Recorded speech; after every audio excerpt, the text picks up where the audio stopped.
If your life were a book and you were the author, how would you want your story to go? That's the question that changed my life forever. Growing up in the hot Las Vegas desert, all I wanted was to be free. I would daydream about traveling the world, living in a place where it snowed, and I would picture all of the stories that I would go on to tell. At the age of 19, the day after I graduated high school, I moved to a place where it snowed, and I became a massage therapist. With this job, all I needed were my hands and my massage table by my side, and I could go anywhere. For the first time in my life, I felt free, independent, and completely in control of my life. That is, until my life took a detour.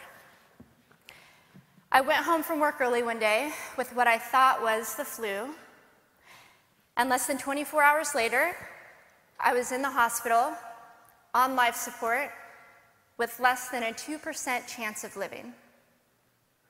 It wasn't until days later, as I lay in a coma, that the doctors diagnosed me with bacterial meningitis, a vaccine-preventable blood infection. Over the course of 2.5 months, I lost my spleen, my kidneys, the hearing in my left ear, and both of my legs below the knee. When my parents wheeled me out of the hospital, I felt like I had been pieced back together like a patchwork doll. I thought the worst was over until weeks later when I saw my new legs for the first time.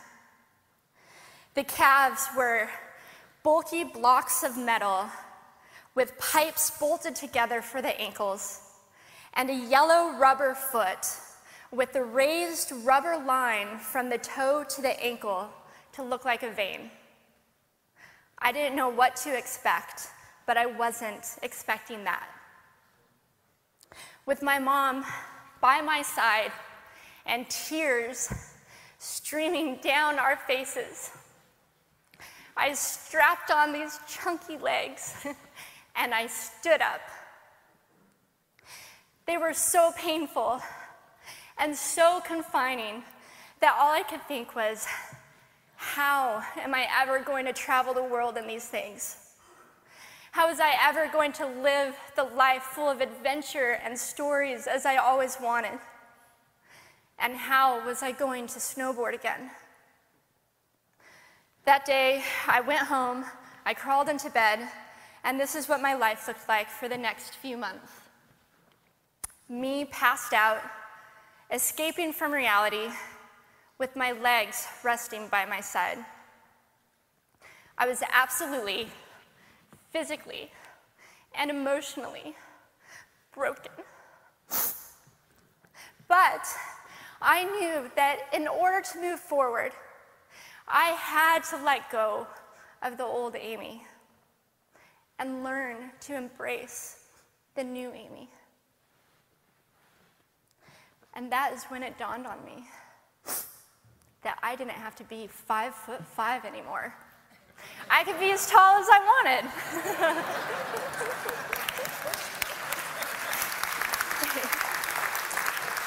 Or as short as I wanted, depending on who I was dating. And if I snowboarded again, my feet aren't going to get cold. And best of all, I thought, I can make my feet the size of all the shoes that are on the sales rack. And I did.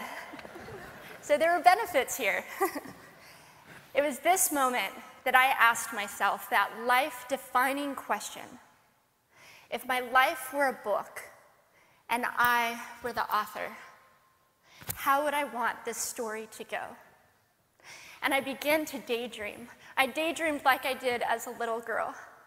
And I imagined myself walking gracefully, helping other people through my journey, and snowboarding again. And I didn't just see myself carving down a mountain of powder, I could actually feel it. I could feel the wind against my face and the beat of my racing heart as if it were happening in that very moment. And that is when a new chapter in my life began. 4 months later, I was back up on a snowboard. Although things didn't go quite as expected, my knees and my ankles wouldn't bend, and at one point, I traumatized all the skiers on the chairlift when I fell, and my legs, still attached to my snowboard, went flying down the mountain. And I was on top of the mountain still. I was so shocked. I was just as shocked as everybody else, and I was so discouraged, but I knew that if I could find the right pair of feet, that I would be able to do this again. And this is when I learned that our borders and our obstacles can only do two things. One, stop us in our tracks, or two, force us to get creative. I did a year of research, still couldn't figure out what kind of legs to use, couldn't find any resources that could help me. So I decided to make a pair myself.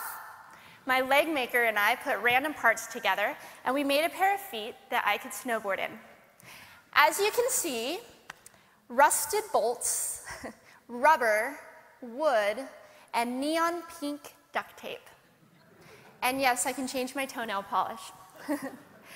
It was these legs and the best 21st birthday gift I could ever receive, a new kidney from my dad, that allowed me to follow my dreams again. I started snowboarding, then I went back to work, then I went back to school, then in 2005 I co-founded a nonprofit organization for youth and young adults with physical disabilities so they could get involved with action sports. From there, I had the opportunity to go to South Africa, where I helped to put shoes on thousands of children's feet so they could attend school. And just this past February, I won 2 back-to-back World Cup gold medals. Thank you.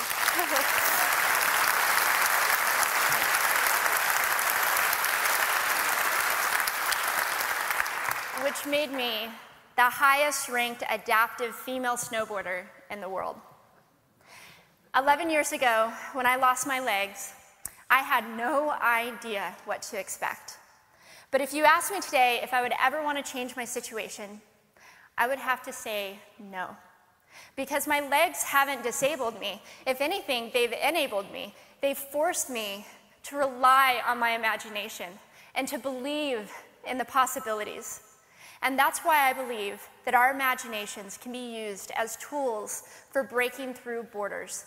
Because in our minds, we can do anything, and we can be anything. It's believing in those dreams and facing our fears head on that allows us to live our lives beyond our limits. And although today is about innovation without borders, I have to say that in my life, innovation has only been possible because of my borders. I've learned that borders are where the actual ends, but also where the imagination and the story begins. So the thought that I would like to challenge you with today is that maybe instead of looking at our challenges and our limitations as something negative or bad, we can begin to look at them as blessings. Magnificent gifts that can be used to ignite our imaginations and help us go further than we ever knew we could go. It's not about breaking down borders. It's about pushing off of them and seeing what amazing places they might bring us. Thank you.